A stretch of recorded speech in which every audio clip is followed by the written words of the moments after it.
Who gave the Gentiles authority to change God's holy day?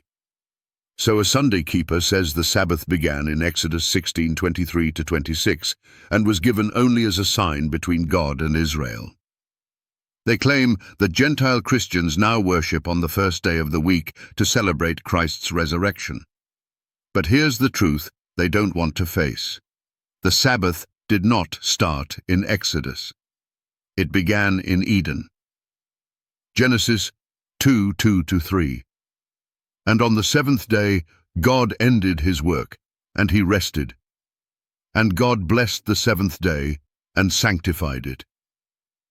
This was before sin, before Abraham, before Moses, before there was ever a Jew. It was not Jewish, it was divine. God made the Sabbath holy over 2,000 years before there was a nation called Israel. So how dare anyone say it's only for Jews? That's like saying marriage, also established in Eden, is only for Jews because it was given before the 10 Commandments. Now they say, we worship on Sunday to honor the resurrection. But where in Scripture did Christ, the apostles, or even one angel command Sunday worship because of the resurrection? It doesn't exist.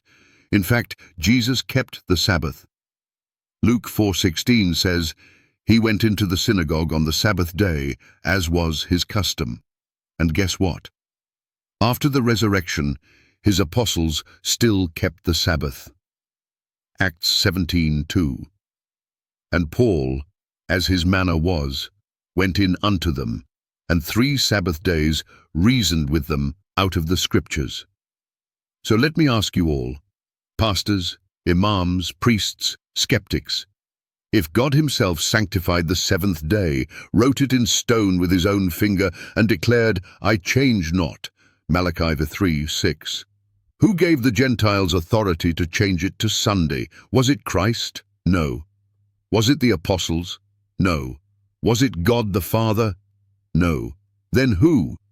You say the Sabbath is just a Jewish thing? Let's go to the book of Isaiah, speaking of the new heavens and new earth, the eternal future. Isaiah 66:22-23. For as the new heavens and the new earth, which I will make, shall remain before me, so shall your seed and your name remain. And it shall come to pass that from one new moon to another, and from one Sabbath to another, shall all flesh come to worship before me, saith the Lord. Did you catch that? All flesh. Not just Jews, not just Israel, not just Seventh-day Adventists. All who will live forever with God will keep his Sabbath. So, let's put the question back to the Sunday keeper. If the seventh-day Sabbath is eternal and will be kept in heaven, then why are you keeping Sunday now? Who gave you that permission? Not the Bible, not the apostles, not Jesus. It was Rome, the papacy, man's tradition. And Jesus warned, in vain they do worship me, teaching for doctrines the commandments of men. Matthew 15:9.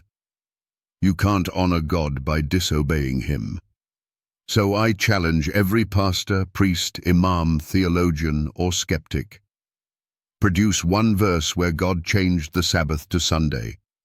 Prove that Gentiles were given new authority to invent a new holy day. If you can't, then humble yourself. Obey God's voice, not tradition. Because in the judgment, God won't ask how sincerely you worshipped. He'll ask, did you obey my word?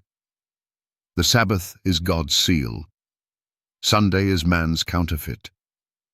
Choose wisely.